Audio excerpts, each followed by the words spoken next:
Acá tengo los enunciados de la sección, de la 4.3. El 6 ya lo habían hecho. Así que mi idea es hacer ya el 11 de la lista.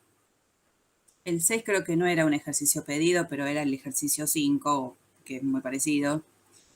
De la lista que sigue, 5, 7, 8, 9, yo seleccioné el 11. Dentro de la lista de los ejercicios que van desde el 9 al 18, todos tienen el mismo enunciado.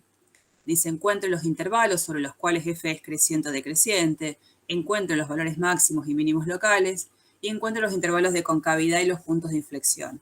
Ese tipo de enunciado se va a repetir a lo largo de varios ejercicios dentro de la sección. No es que va a ser esta única lista. Lo que va a pasar es que vamos a tener diferentes estilos de funciones, nada más. Esa es la diferencia. Bueno, vamos a ver el 11. En eso sí hay que hacer, en principio, un estudio completo, algo parecido, o con un estilo parecido de función habíamos trabajado en algún momento en clase. Vamos a ver cómo es esto, ¿no?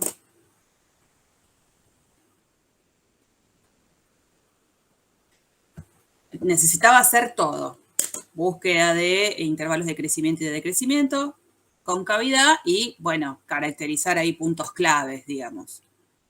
Entonces, cuando yo tengo que hacer todo eso, antes que nada, ¿qué es lo primero que tengo que saber de la función? El dominio. Sí, señora. Eso es lo primero. Dominio. ¿Quién es el dominio de la función en este caso? Reales. Claro. ¿Y eso por qué? Es fácil decirlo.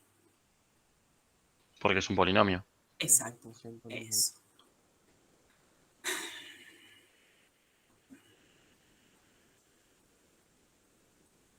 Exactamente. El dominio es todos los reales por ser una función polinómica. Entonces, cuando yo tengo que embarcarme en la búsqueda de a dónde esta función crece y dónde decrece, ¿qué necesito hacer?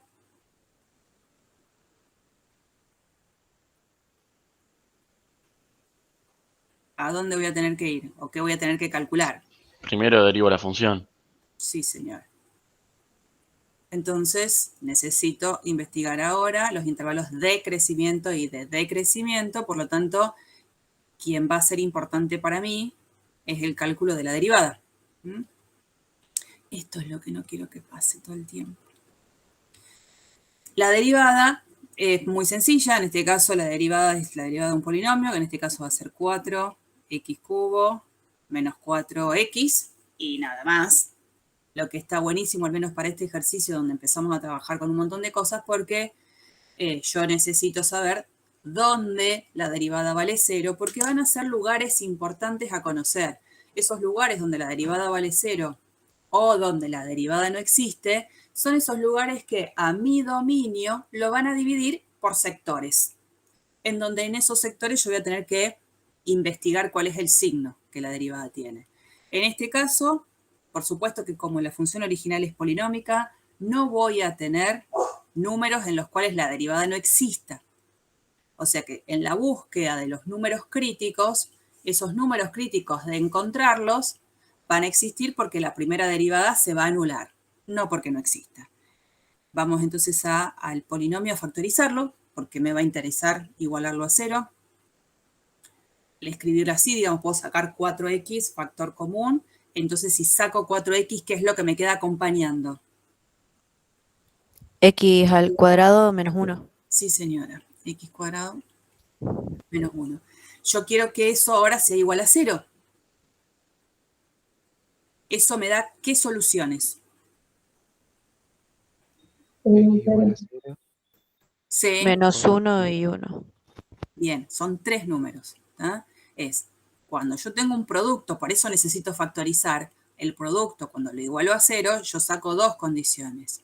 O el factor 4x vale 0, o el factor x cuadrado menos 1 vale 0.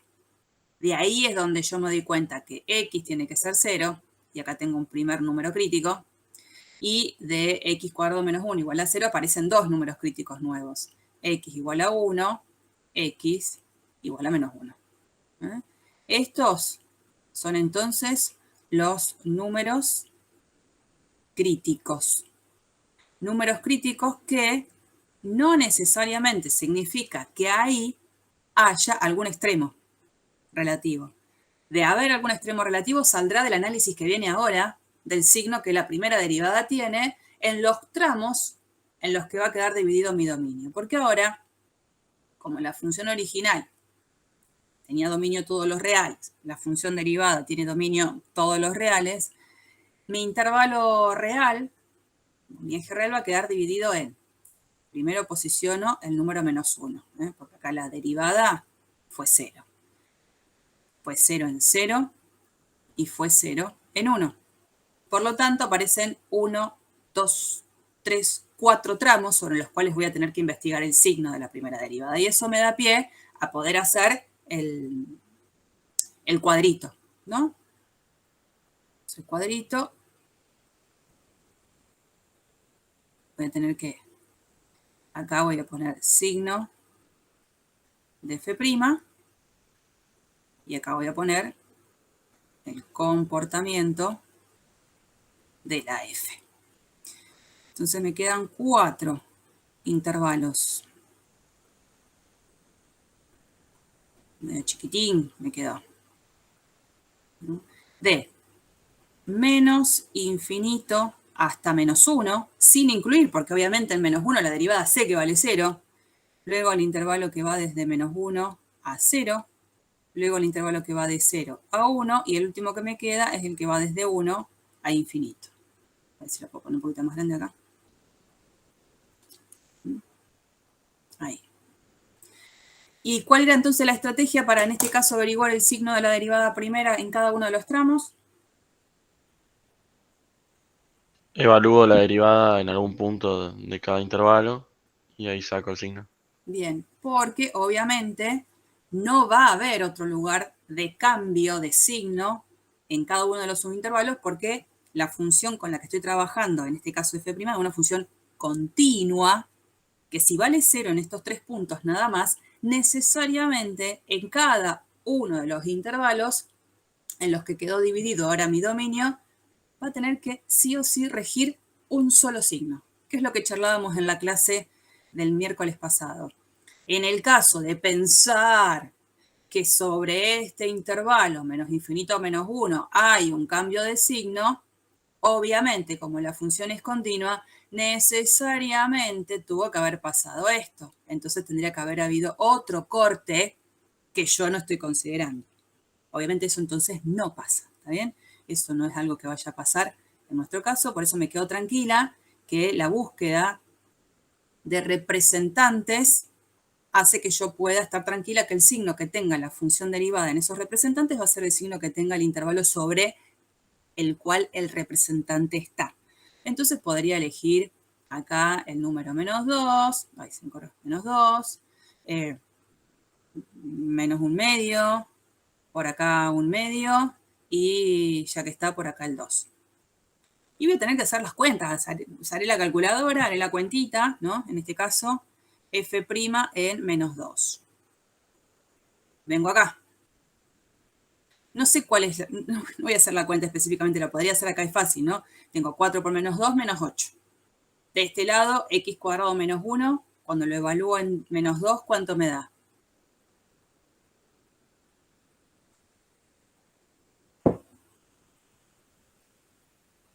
Me dio menos 24, creo. Claro, está muy bien. Anda haciéndome las cuentas igual ya. La idea es, no me interesa tanto el número específico. Lo que me interesa es el signo. Entonces muchas veces uno se gasta en hacer toda la cuentita. A ver, analicemos el signo. Da menos 24. Está muy bien. Y eso está buenísimo. Yo ya sabiendo que esto es menos 24, aseguro que este numerito es menor que 0. Si no, lo que puedo hacer es ir viendo los signos. A ver, cuando x vale menos 2, 4x es un número negativo. Y esta expresión, bueno, da 3. Número positivo. Negativo por positivo, negativo. Evalué lo que necesitaba. Pero bueno, cuando calculo el número, obviamente ya tengo la información súper precisa. Lo que significa que la función f, ¿cómo es sobre todo este intervalo?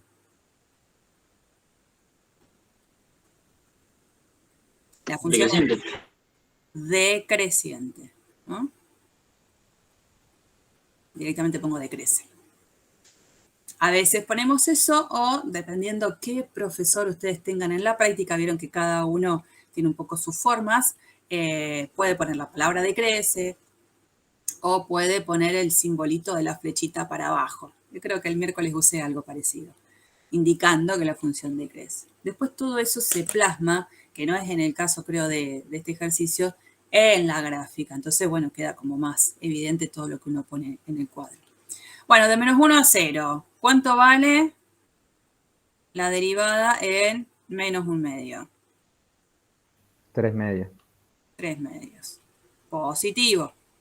Automáticamente me permite a mí decir que la función ahora crece.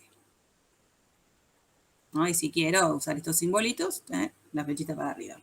Bueno, de 0 a 1, f' en 1/2. Ahora, si este dio 3/2, este tiene que dar menos 3/2, ¿no? Sí. Acá es negativo, por lo tanto la función decrece.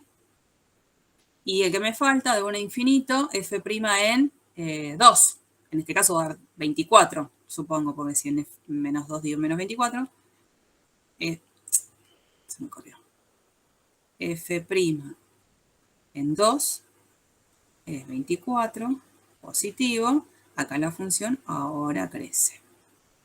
Entonces acá decrecía y acá crece. Bueno, ya tendría entonces el estudio, digamos, de los intervalos de crecimiento y de decrecimiento de la función. Ese mismo intervalo, o este mismo cuadro, me ayuda a poder caracterizar a los números críticos. Porque el criterio de la derivada primera, ¿qué me decía? Repasemos un poco la teoría. Puede ser que era que si en un punto una función decrece y cambia de signo, o sea, empieza a crecer, ese punto va a ser un mínimo local, y si la función crece, pero en un punto empieza a crecer, tiene un máximo local.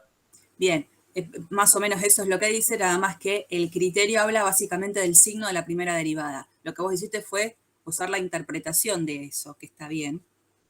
Pero si voy concretamente a lo que dice el criterio de la primera derivada para clasificar a números críticos, dice, primero tengo que tener un número crítico de una función que haya sido continua, como este.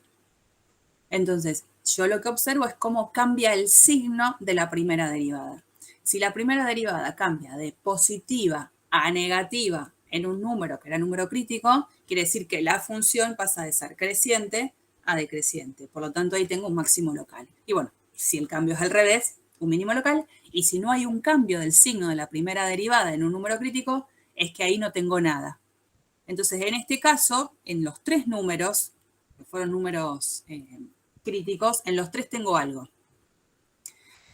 Cuando me paro acá, fíjense que acá el menos 1 es el lugar como de quiebre de un lado y del otro. Estoy analizando el signo de la primera derivada. De acá, yo digo que en x igual a menos 1, f tiene, ¿qué cosa?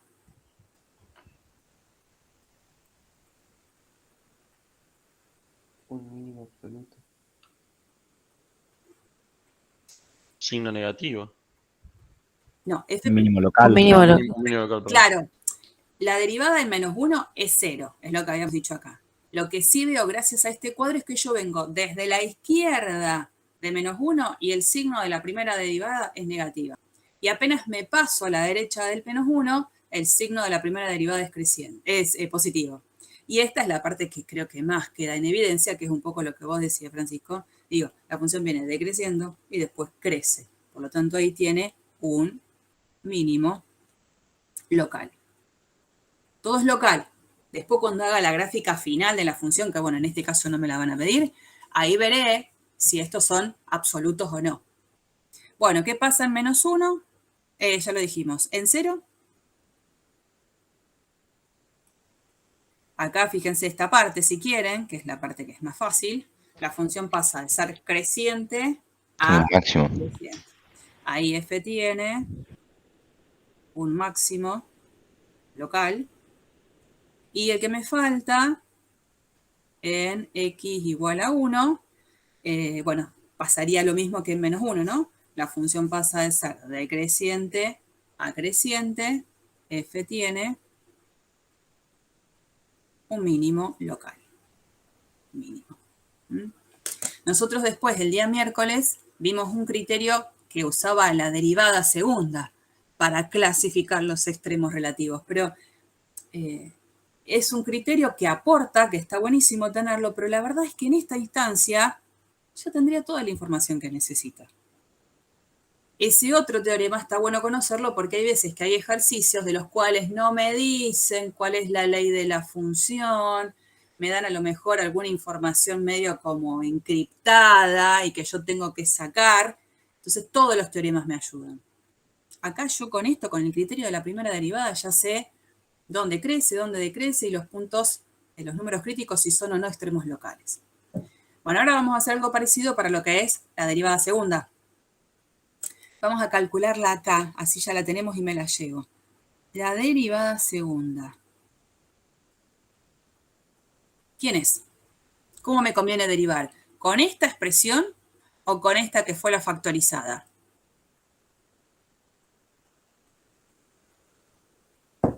Con la expresión sin factorizar. Y sí, la idea es que uno también sea astuto. En este caso, para hacer la derivada de la derivada, me conviene derivar esta expresión porque uso reglas de derivación más simples, que es derivada de una suma o una resta. Esta parte factorizada me sirvió para buscar los números críticos. Fantástico. Pero ahora, para volver a derivar, no creo que sea conveniente derivar esta expresión. Lo quieren derivar de donde sea, no hay problema. Pero diría que lo mejor sería derivarlo de acá. La derivada segunda, entonces me queda 12x cuadrado menos 4. menos 4. Sí, señor. Y de nuevo, para la derivada segunda, donde el estudio va a ser dónde la función es cóncava hacia arriba y dónde es cóncava hacia abajo, necesitaría conocer aquellos números donde la derivada segunda es 0 o donde la derivada segunda no existe, porque no es que tengan un nombre aún. No tienen ningún nombre. Serían candidatos a que ahí haya algún punto de inflexión. Podría no haberlo. Sí, es lo que les decía el miércoles. Puntos donde la primera derivada vale 0 o donde la primera derivada no existe, tienen un nombre, son los números críticos. Y son importantes para ver si a lo mejor ahí hay extremos locales. Para la derivada segunda, conocer dónde la derivada segunda vale 0 o dónde no existe, esos numeritos no tienen un nombre, pero sí son candidatos a ser puntos de inflexión. Así que, por supuesto, la idea será factorizar nuevamente a esta derivada segunda. ¿Qué les parece que puedo hacer? Saco factor común 4. Menos 4. O te doy las raíces. Exacto. Sí. Entonces, Raíz ¿qué me de- queda? Raíz de 3 sobre 3 y menos raíz de 3 sobre 3. Son las Bueno, raíces. porque acá me queda el 3x cuadrado menos 1, al que voy a igualar a 0. No voy a tener de nuevo números en los cuales la derivada segunda no existe, por la misma característica del caso anterior, es polinómica.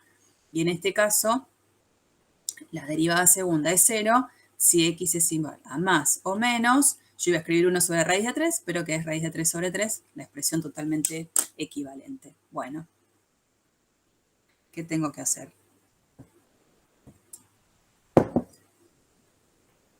¿Qué hago con esto ahora?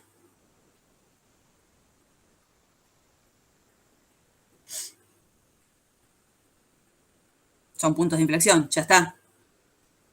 Habría que analizar la concavidad para cada lado. Primero tengo que hacer el análisis, tal cual como pasó acá, para la derivada segunda, porque podría pasar que estos que son candidatos a ser puntos de inflexión sean solo candidatos y después no terminen siendo. Entonces la derivada segunda, me la voy a llevar para acá. Habíamos dicho que era 4 por 3, x cuadrado menos 1. en donde cuando lo igualamos a 0, dijimos x es igual a menos raíz de 3 sobre 3 y x es igual a raíz de 3 sobre 3. Bueno, hacemos nuestro intervalo, derivada segunda, en menos raíz de 3 sobre 3 y en raíz de 3 sobre 3. Estos numeritos, los dos en valor absoluto, son más chicos que 1, ¿no?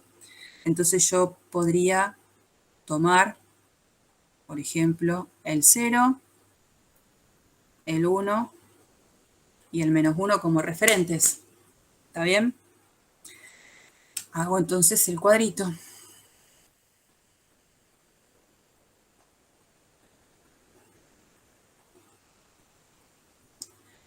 De menos infinito hasta menos raíz de 3,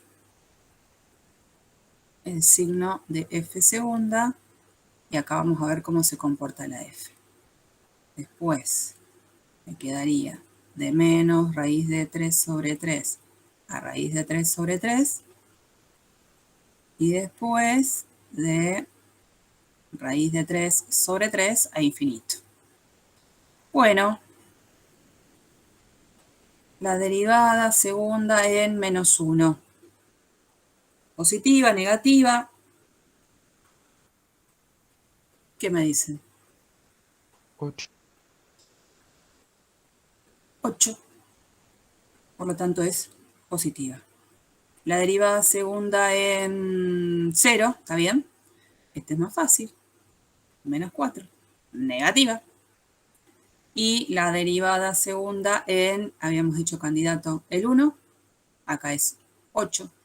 Positivo. Por lo tanto, la conclusión es que de menos infinito menos raíz de 3, la función es como. La función f. Cóncava hacia arriba. Cóncava hacia arriba. La función sobre este tramo, donde la derivada segunda es negativa, va a ser ahora cóncava hacia abajo. Y en este último tramo, cóncava hacia arriba nuevamente. ¿Está? Entonces, como f, que es la función original, es continua en R, en particular, por ser polinómica, ¿no? Por ser polinómica, en particular es continua en x igual a menos raíz de 3 sobre 3 y x igual a raíz de 3 sobre 3. ¿Por qué es claro eso? Porque la definición de punto de inflexión me dice que voy a tener un punto de inflexión en la gráfica de la función. Sí, primero, la función es continua en el punto y segundo, hay un cambio de concavidad. Entonces, lo primero que hago es chequear esa primera condición de la definición. Porque si no la chequeo, está mal, está incompletísimo. Después, sí, una vez que esa primera parte, como la primera valla la paso, digo, ah, mira, acá f pasa de cóncava hacia arriba a cóncava hacia abajo en x igual a menos raíz de 3 sobre 3. Por lo tanto, el punto de coordenadas menos raíz de 3 sobre 3, f, no me importa ahora, f en menos raíz de 3 sobre 3 es punto de inflexión de f. Todo eso lo dije para este puntito, en donde la coordenada x del punto era menos raíz de 3 sobre 3. ¿Les parece que puedo decir lo mismo para raíz de 3 sobre 3?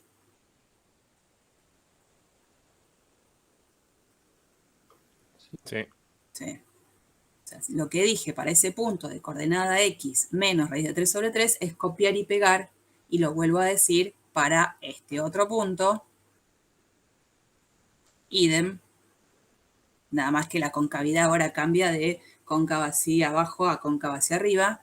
Idem para el punto, bueno, este lo llamo P sub 1, a este lo llamo P sub 2, raíz de 3 sobre 3, F en raíz de 3 sobre 3. O sea que todos los dos numeritos que encontramos donde la segunda derivada vale 0, que eran candidatos a ser punto de inflexión, lo son. Terminan siendo. Bueno, más adelante todo esto después se termina como volcando en la gráfica de la función. Ustedes siempre, si pueden, usen el GeoGebra, que viene bien. Es para corroborar. Si alguien tiene ahí la ley de la función, ¿cómo era? X a la cuarta menos 2x al cuadrado más 3.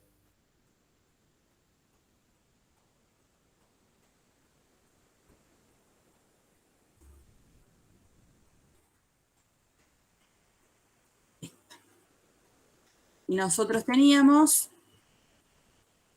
por acá,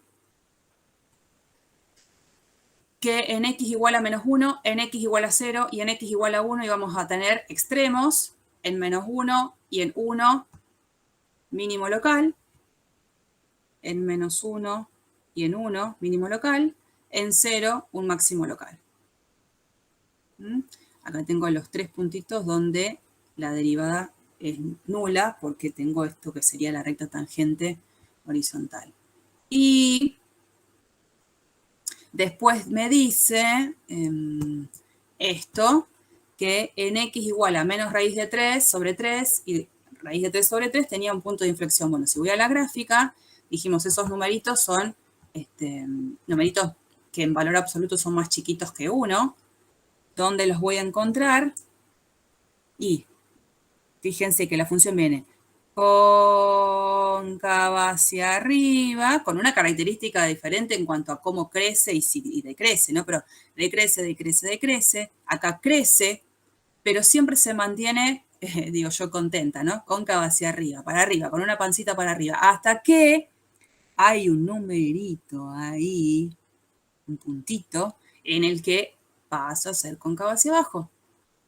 Y acá este punto de inflexión, que va a tener que ver con el punto raíz de 3 sobre 3, f en raíz de 3 sobre 3, es el que hace el quiebre en donde la función ahora vuelve a ser cóncava hacia arriba de nuevo.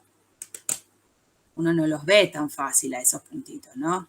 Pero acá viene transitando hasta que por acá ve que la concavidad empieza a cambiar.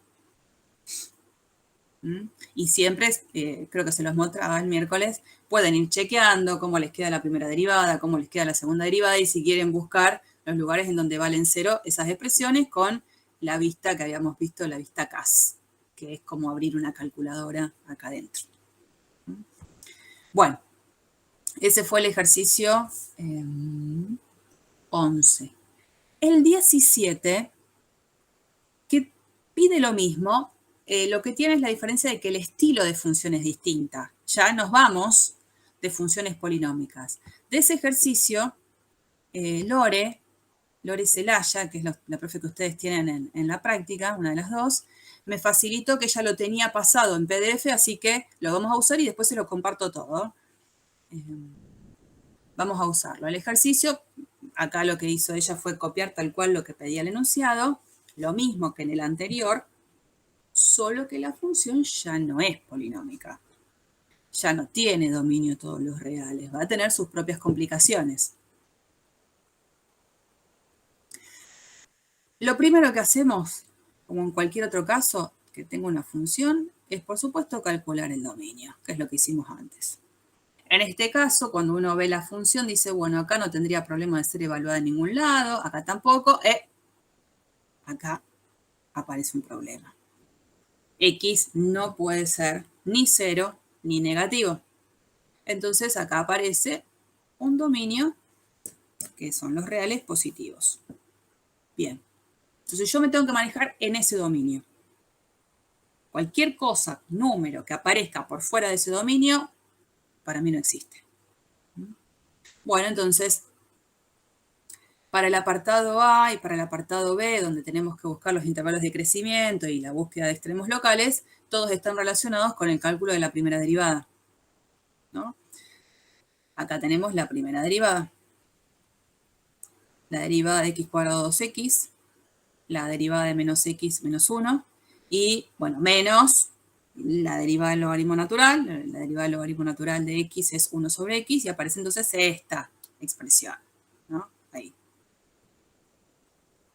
Acá tenemos la ley de la derivada. De nuevo, ¿cuál es el dominio de la derivada? Porque podría pasar que ahora la derivada no exista en algún número. Bueno, no existe para los mismos valores en los cuales, digamos, no existe, digamos, si yo veo el dominio de la derivada, si veo esto solo, me olvido de dónde está la función y miro esto solo, yo podría decir que esa expresión no está definida solamente para 0. Entonces yo podría caer en el error de decir que el dominio de f' es r menos 0. Pero eso no es correcto. ¿Por qué el dominio de f' no es r menos 0? Porque el dominio tiene que estar, digamos, contenido con el dominio de la función, ¿no? Sí, señora. Hay que hacer la intersección de los dominios. Sí, en realidad siempre tienen que acordarse lo que marcaba acá la compañera. El dominio de f' siempre está contenido, o a lo sumo es igual al dominio de la función. Nunca voy a encontrarme con números que estén en el dominio de f' que no hayan estado previamente en el dominio de la f.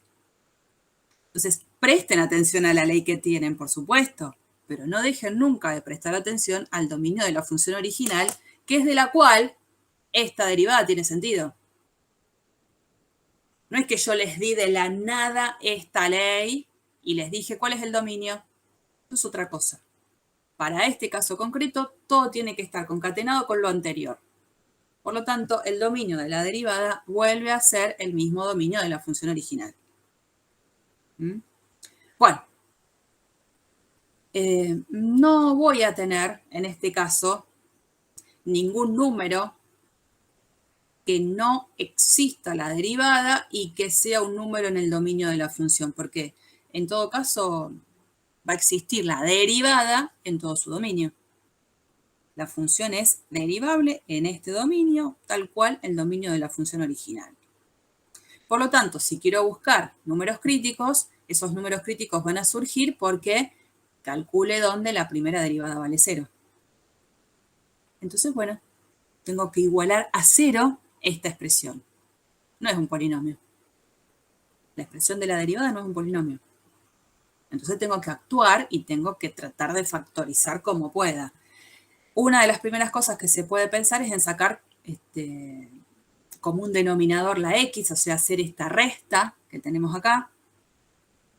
Al sacar x, factor común, por la duda, si hago x, ¿se acuerdan que acá tengo un 1? Entonces, ¿qué hacía? X dividido 1, x. X por lo de arriba, 2x cuadrado.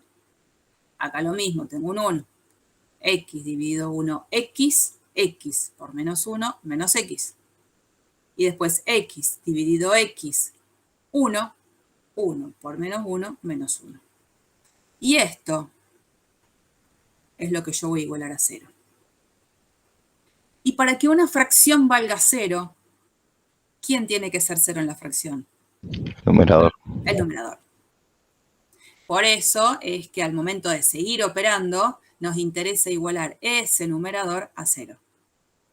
Tenemos una función, o nos queda una expresión cuadrática, donde la resolvente va a ser mi amiga, para poder resolver esto. Hacemos la resolvente y aparecen dos números en los cuales esta expresión se anula. X igual a 1 o X igual a menos 1/2. Y ahí siempre tengo que volver a la base. Tengo que volver al dominio de la función. ¿Los dos números son números que están dentro del dominio de la función? No. Este, que fue solución de esta ecuación, no lo puedo considerar como número crítico porque este numerito no está en el dominio de la función. O sea que lo descarto. Me quedo solo con este. Entonces ahora Lo que viene es la clasificación de dónde la función crece, decrece, y si ver si este número crítico termina siendo o no un extremo. Entonces ahora, mi dominio para f' es desde 0 a infinito, en el cual x igual a 1 es un número crítico, número donde la derivada vale 0. Entonces, para evaluar dónde la función original crece o decrece, veré los signos que tiene la derivada en dos intervalos, desde 0 a 1 y desde 1 a infinito. Creo que eso es lo que viene ahora. Sí. Bueno, entonces, la derivada. Vuelvo a la fuente de quién es la derivada. La derivada es esta expresión. En esta propuesta, ¿qué es lo que dice Lore? Yo estoy dentro de este dominio, los reales positivos. Dentro de ese dominio, la expresión del denominador, que es x, siempre va a ser positiva. Por lo tanto, el signo que tenga la gran derivada va a ser el mismo signo al que tenga esta expresión.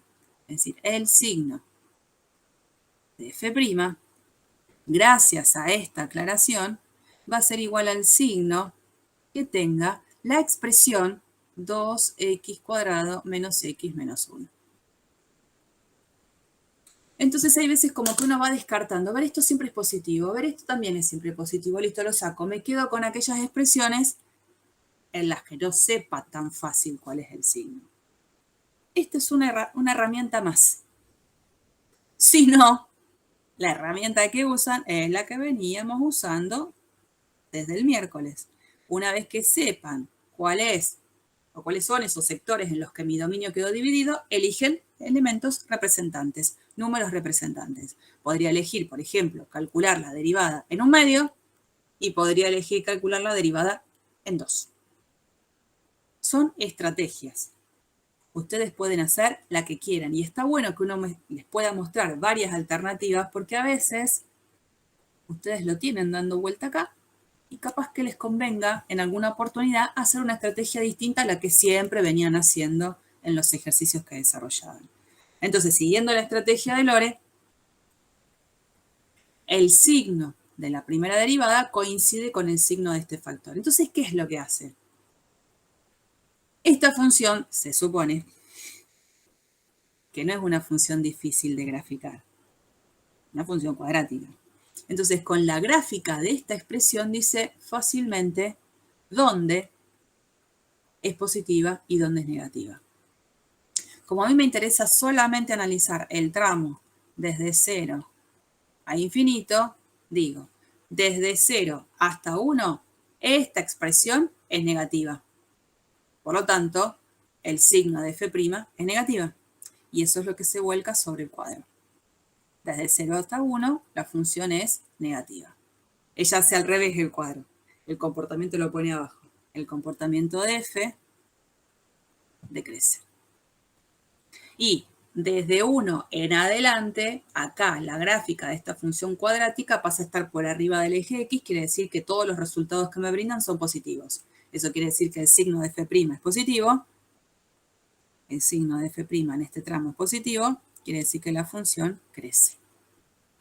Por lo tanto, en este numerito que es x igual a 1, que es el número de quiebre, número crítico, la función pasa de decrecer a crecer. Tengo un mínimo relativo. Bueno, acá está bien expuesta toda la respuesta que estuvimos viendo recién. Y los intervalos de concavidad, otra vez, vamos a ver qué pasa. Veníamos con esta función de la cual ya habíamos calculado la derivada. Ahora, ¿qué vamos a hacer? Calcular la derivada segunda. La derivada de 2x2, la derivada de menos 1, 0, la derivada de menos 1 sobre x es 1 sobre x cuadrado. ¿Cómo me conviene a 1 sobre x escribirlo para poder calcular la derivada? X a la menos 1. Sí, señor. Entonces, si lo escribo así, al derivarlo, ¿qué hago? Este menos 1 lo paso adelante a multiplicar, por eso con este menos 1 se transforma en un más. Y x a la menos 1, ahora queda x a la menos 1, menos 1 porque le tengo que restar uno más. Quedaría x a la menos 2, que lo transformo en 1 sobre x cuadrado. Bueno, dominio de la derivada segunda, otra vez me tengo que restringir a los dominios de las funciones de las que venía. El dominio de la derivada segunda sigue siendo el mismo a el dominio de la primera derivada y el dominio de la función. Y ahora tengo que ver qué pasa con respecto a si existen o no candidatos a que haya puntos de inflexión. Y después veré si esos candidatos lo son. Esta derivada segunda tiene la particularidad de que tiene una expresión en la que tengo el 2 más una fracción que va a ir cambiando a medida que el x vaya cambiando, pero que cumple la condición de ser siempre positiva. Esta expresión en este dominio donde actúa siempre es positiva. Siempre es positiva. Evalúenlo en el x que quieran dentro de este dominio. Como es positiva y encima le sumo 2, recontra positiva. Por lo tanto, no voy a encontrar candidatos a que la derivada segunda valga 0. Si la derivada segunda sobre todo este tramo estoy diciendo que es positiva, automáticamente, sin hacer ningún cuadro, lo que digo es que la función es cóncava hacia arriba. Totalmente cóncava hacia arriba. Entonces no tiene puntos de inflexión. No los tiene. Vamos a ver la gráfica. A ver si todo esto concuerda. X al cuadrado menos X menos logaritmo natural de X. La borro. La tenemos. Así es como sería la gráfica. Dominio sobre el cual está definida desde 0 a infinito. En 1 tenía el único número crítico. En 1 tenía ese mínimo local. Y la función es todo el tiempo cóncava hacia arriba. Decrece, decrece, decrece hasta 1. Desde 1 en adelante crece. Corroboramos un poco lo que veníamos haciendo de manera algebraica sobre el papel. Bueno, cuando uno después les pide, después de la clase del martes que viene, que hagan la gráfica completa, no solo un esbozo, la gráfica, me va a interesar conocer asíntotas. Esta función en particular presenta lo que sería una asíntota vertical. ¿A dónde está esa asíntota vertical? En 0. En 0. La asíntota que era, recordemos. ¿Cómo, perdón? Está en el eje Y. Sí, está bien. Pero lo que quería decir era, una asíntota es una recta. Entonces, cuando yo digo, si presento una asíntota, ustedes me dicen en 0, eso no está bien. X igual a 0. X igual a 0. Una asíntota es una recta. En este caso, como estoy viendo asíntota vertical, es una recta vertical. Que sí es cierto, coincide con el eje Y, pero como tengo que dar la ecuación de la recta, tengo que decir X igual a 0, asíntota vertical de la gráfica de la función. Cuando después analice la posibilidad de asíntotas horizontales, ahí tendré que decir la recta.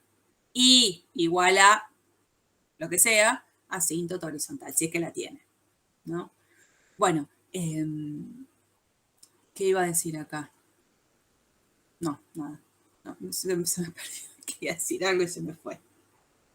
Bueno, y por definición de cálculo 1, ¿cuándo yo puedo llegar a tener asíntotas horizontales? Cuando uno de los límites tiende al infinito. ¿No era que si yo hacía tender el límite a infinito y a menos infinito, eso me daba una constante? Y ahí yo encontraba eso. Pero la información me la da medio camuflada, porque cuando dicen el límite cuando es infinito, cuando va a infinito, el límite cuando tiende a infinito, pero ¿de quién? ¿quién tiende a infinito? X. F de X. No, la perdón. X, estuvo bien. La asíntota, si existía una asíntota horizontal, era porque cuando yo analizaba el límite de la función, cuando X tendía a infinito o cuando X tendía a menos infinito, me daba un número real. Si ese límite me daba un número real, automáticamente decía Y igual a ese número que me daba el límite era una asíntota horizontal. ¿Cuántas asíntotas horizontales puede tener la gráfica de una función distintas? 4. Lo digo. ¿Cuántas? ¿Cuántas asíntotas horizontales distintas puede llegar a tener la gráfica de una función?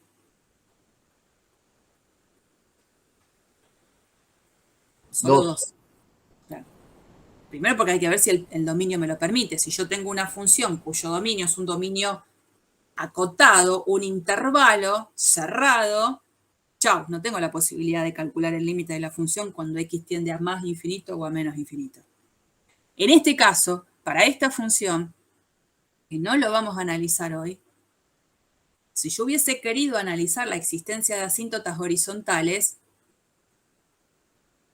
a lo sumo esta función, que es con la que estamos trabajando, x² menos x menos logaritmo natural de x, a lo sumo, previo a ver la gráfica, no la estoy mirando, ¿cuántas asíntotas horizontales podría haber tenido?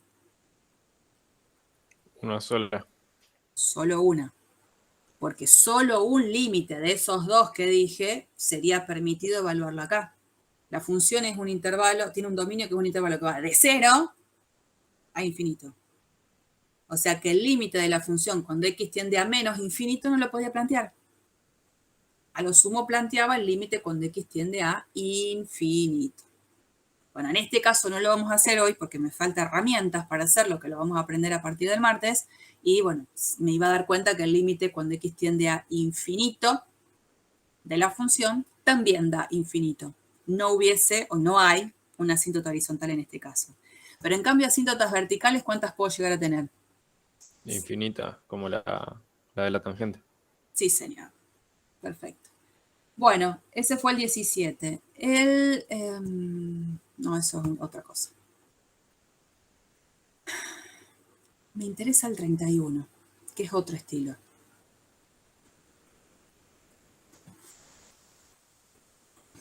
A ver. En este ejercicio 31 no tengo leyes. Dice, se muestra la gráfica de la derivada de una función. La gráfica de la derivada de una función. Donde esa función, tengo el dato de la f, que no sé quién es continua. Entonces, con el dato de la gráfica de la derivada, me preguntan, ¿sobre qué intervalos la función f crece o decrece? Me pregunto si tiene un máximo o mínimo local. O sea, todas las preguntas son en relación a f, pero lo único que conozco es la gráfica de f'.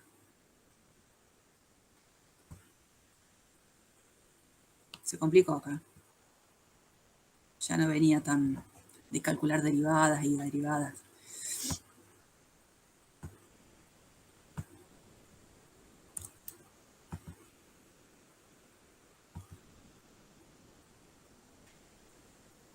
Acá tengo la gráfica de f'. Si yo quiero saber, primer punto, ¿dónde f crece o decrece? Acá yo lo que tengo que ver es el signo de f'.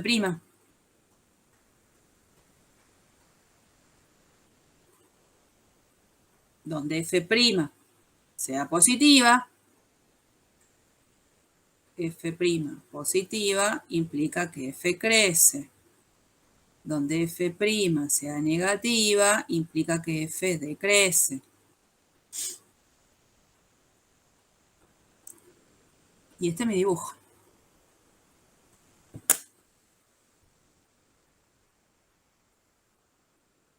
El eje X, perdón, el eje Y está acá. Lo marco ahí a propósito. Y el eje X está acá.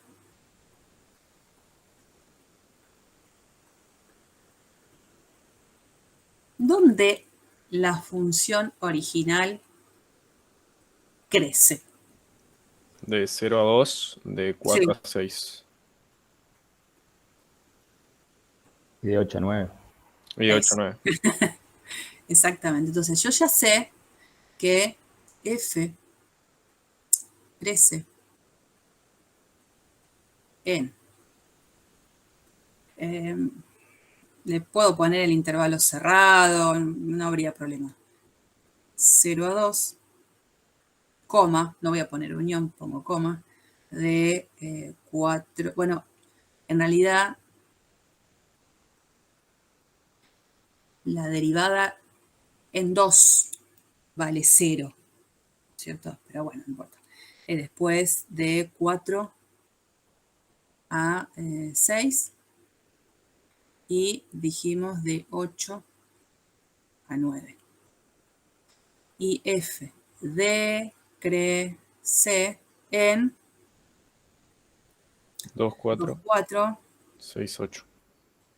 A veces ponemos los intervalos abiertos para que no se confunda esto. Y después de 6 a 8, ahí el 6, habría que ver qué es lo que sucede.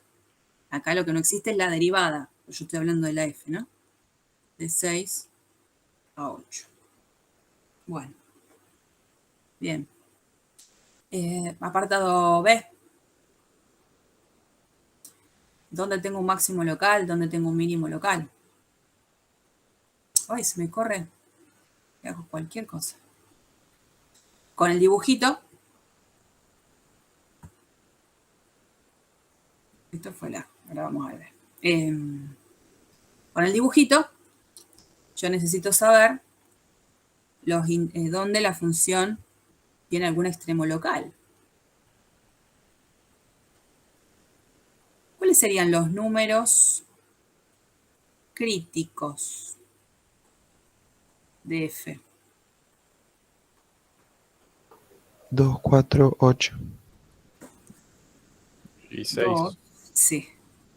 2, 4, 6 y 8. El 6 también porque la derivada no existe ahí. Sin embargo, la función era continua. Evidentemente, si no existe, algún problemita voy a tener para la derivada. Va a ser un número crítico, ¿está bien? La primera derivada acá vale 0, acá vale 0, acá vale 0. Acá no existe. También va a ser un número crítico. Bueno. ¿Tendré algo?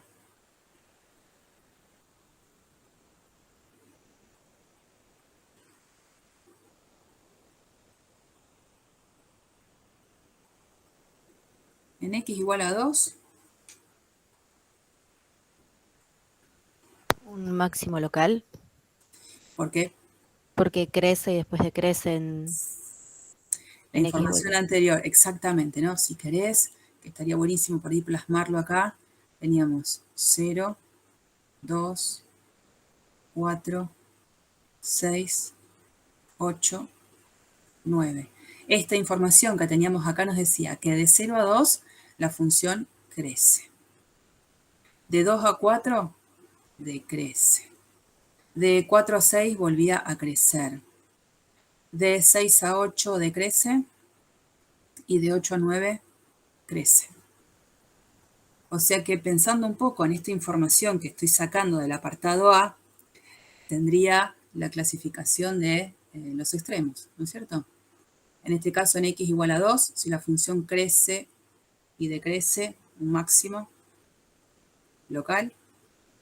¿En qué otro lado más tengo máximo local?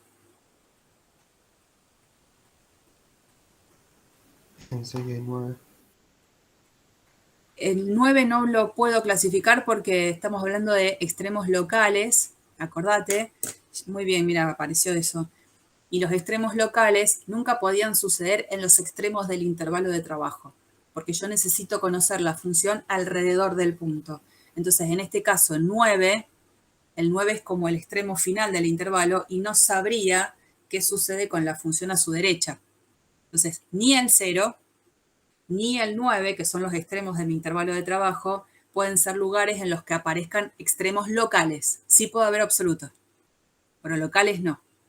Entonces los únicos serían, el máximo local tendría en 2, porque la función crece y decrece, y en 6. Y después, en los dos, ¿no? En x igual a 4 y en x igual a 8, acá la función pasa de ser decreciente a creciente. Decreciente a creciente tendría mínimo local.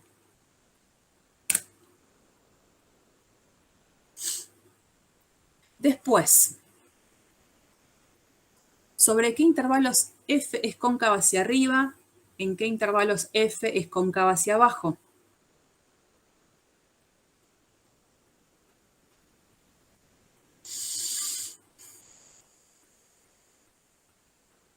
Tengo que ver dónde, en el apartado C, que es el que estamos tratando de ver ahora, yo sé que tendría que estar viendo el signo de la segunda derivada. Donde la segunda derivada sea positiva, la función será cóncava hacia arriba. Donde sea negativa, la función será cóncava hacia abajo. Y a la vez, no tengo que perder de vista la definición, creo, inicial que hicimos de cóncava hacia arriba y cóncava hacia abajo. Esto es interesante. Pero, además habíamos dicho, la función es cóncava hacia arriba si pasaba qué cosa con su primera derivada. Tendría que ir a la definición, ¿eh? Si era igual a 0. No, no, no, no. No, eso no. Eso era para después los puntos de inflexión. ¿Si era creciente? Si f' es creciente, ¿no? F es cóncava hacia arriba, la f, si f' es creciente. Y la función era cóncava hacia abajo, si f' era decreciente. Que por eso, a posterior de esa definición, lo vinculábamos como, digo, ¿cómo sé si una función es creciente? Y viendo el signo de su derivada. Entonces, lo que hacíamos era vincularlo con el signo de lo que sería su derivada. Esto quería decir que f segunda, porque es la derivada de la derivada positiva, y acá quería decir que la derivada segunda es negativa. Bueno, entonces, ¿por qué no, ya que tengo la gráfica de f', mirar esto? Que tiene que ver con la definición inicial de lo que es concavidad de una función. ¿Dónde la función f' es creciente?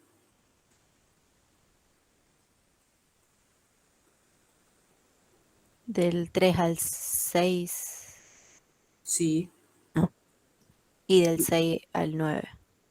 pero no los empalmo, porque justamente ahí en 6 hay un problema. En 6 la función ya no tenía una primera derivada, no va a tener una segunda derivada. ¿Ah? Entonces, voy a llevarme el cartelito, porque ya no tengo más espacio.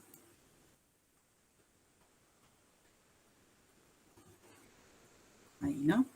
Y me llevo, ya que está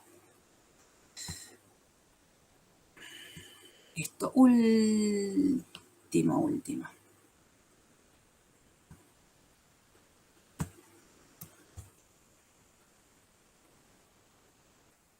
Veníamos analizando esto. Bueno. Entonces, se lo voy a traer acá abajo para tener cerca la gráfica. Habíamos dicho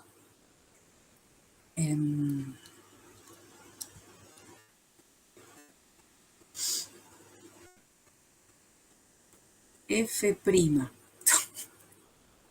F' crece en 3 a 6, ahí lo voy a tener que hacer abierto, y en 6, no, 9.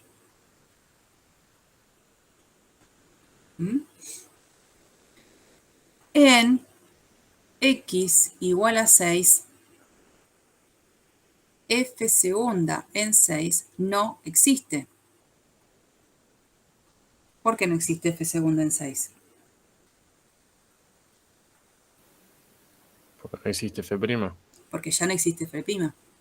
Porque no existe f' en 6. Entonces, en todo caso, el número 6 sería un número candidato a evaluar puntos de inflexión. ¿Hay un punto de inflexión en x igual a 6?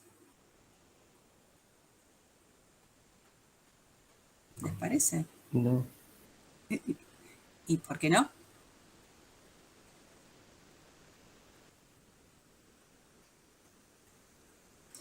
La función original era continua en todo su dominio, o sea que esa primera parte la estaríamos pasando de la definición. Fantástico.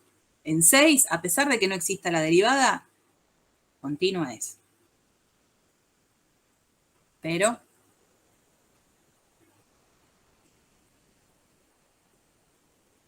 ¿tengo punto de inflexión? No, porque no es continua f'I. No, pero no tiene que ver con la continuidad de la f'. El que tenía que ser continuo era la función f en el punto, y lo es. La definición decía que además en el punto tenía que haber un cambio de concavidad. Y son cóncavas hacia arriba. Y la función no presenta un cambio de concavidad. Dijimos, desde 3 hasta 6, bueno, sin incluir, la derivada crece. Y también desde 6 abierto hasta 9, la función derivada sigue creciendo, por lo tanto, sigue siendo cóncava hacia arriba de un lado y del otro. No hay un cambio de concavidad. Pero f no tiene un punto de inflexión en el punto de coordenadas 6, f de 6, porque no hay cambio de concavidad. Profe. Era continua la f, pero no hay un cambio de concavidad. Entonces ya analizamos acá, y esto fue porque f' crece. Entonces, donde f' crece, habíamos dicho recién, f' crece, la función va a ser cóncava hacia arriba. ¿En algún lugar será cóncava hacia abajo?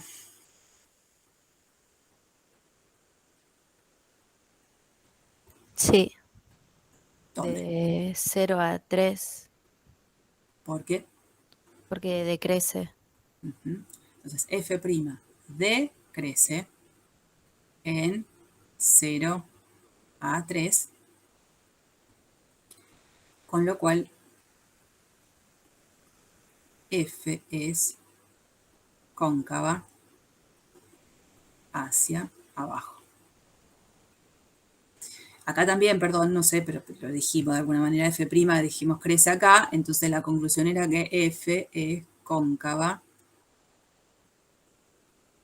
hacia, acá era arriba, en los dos intervalos. Acá es cóncava hacia abajo. Y ¿tendré algún punto de inflexión? Hasta ahora el único lugar que habíamos analizado fue el 6, f de 6, que no era un punto de inflexión. ¿Habrá algún punto que sí sea? Ya analizamos también esto, lo que nos faltaba. El 3, ¿no? De la f segunda ahí no es 0. Bien. Yo puedo ver en la gráfica de f', que acá tengo una recta tangente horizontal. Entonces, ahí pasa que la derivada segunda de la función, la derivada segunda de la función en 3 es 0. Obviamente, f es continua en x igual a 3 y ¿hay un cambio de concavidad en x igual a 3? Sí. Sí, claro que sí. La función dijimos que de 0 a 3 es cóncava hacia abajo y de 3 a 6 es cóncava hacia arriba. Hay un cambio de concavidad. Y hay cambio de concavidad. Por lo tanto, el punto que ahora lo llamo Q, 3, f de 3, es punto de inflexión. Profe, Bien. Sí, en el caso de que... te escucho muy seis- bajito. Ahí se escucha mejor. Ahí sí. En el caso de que 6 en el intervalo de 6 a 9, en ese caso decrecía, ahí sí había un punto de inflexión. Y con el dato de que la función era continua, sí, porque hay un cambio de concavidad. A vos lo que te interesa, vos siempre fíjate la definición.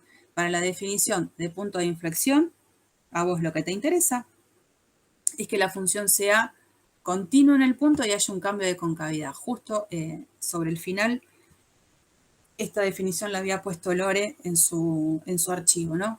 Un punto. ¿Va a ser un punto de inflexión sobre la curva? Sí.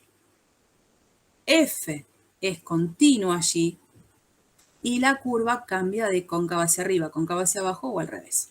O sea, hay un cambio de concavidad.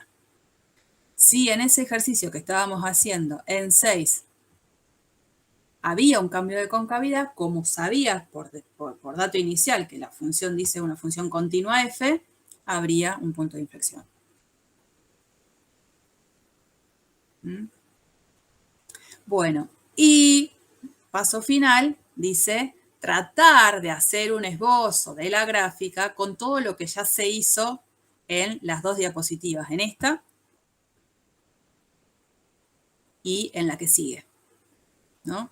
Nosotros tenemos que hacer la gráfica de una función que es continua, que tiene que respetar estas condiciones acerca de crecimiento y de decrecimiento, tiene que respetar que evidentemente en 6 hay un problemilla, la derivada no existe, pero de un lado y del otro sí, por lo tanto evidentemente ahí lo que voy a tener es un punto anguloso, donde hay un cambio abrupto de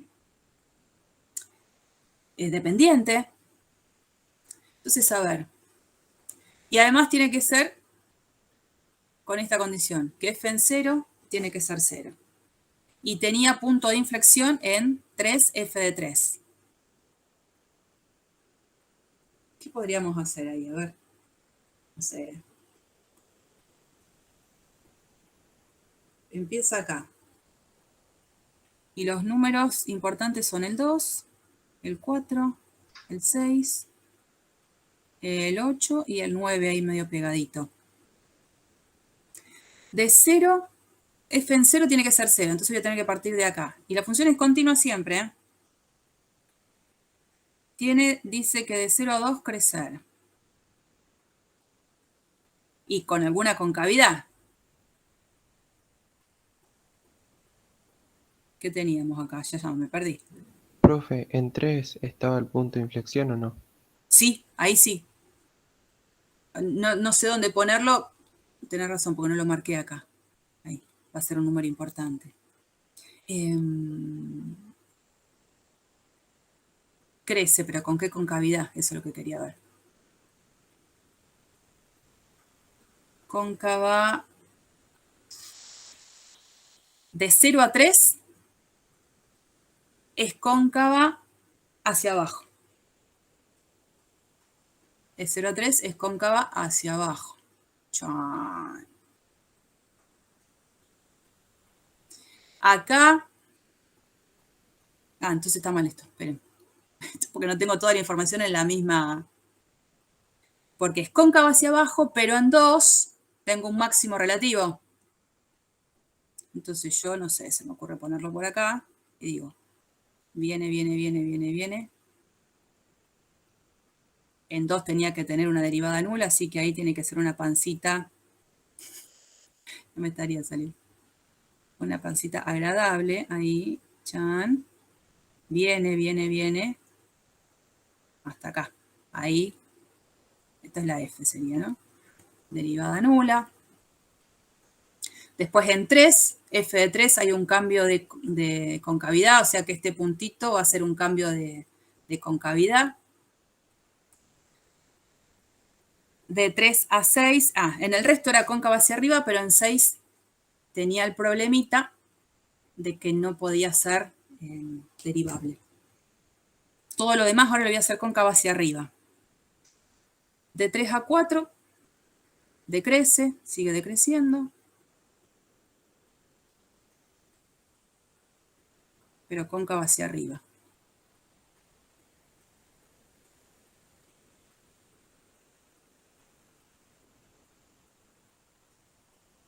Acá cóncava hacia arriba.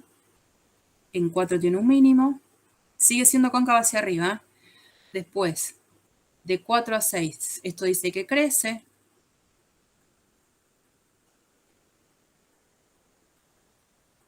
Ahí tendrá algún punto anguloso.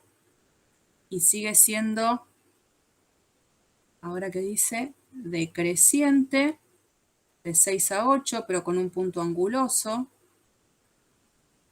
Supongamos. Pero tiene que ser cóncava hacia arriba, así que esto venía así. Algo así. Y así. Recta tangente horizontal en 8. Recta tangente horizontal en 4. Siempre se mantiene cóncava hacia arriba, pero en 6 tiene un problemita. Bueno, algo así.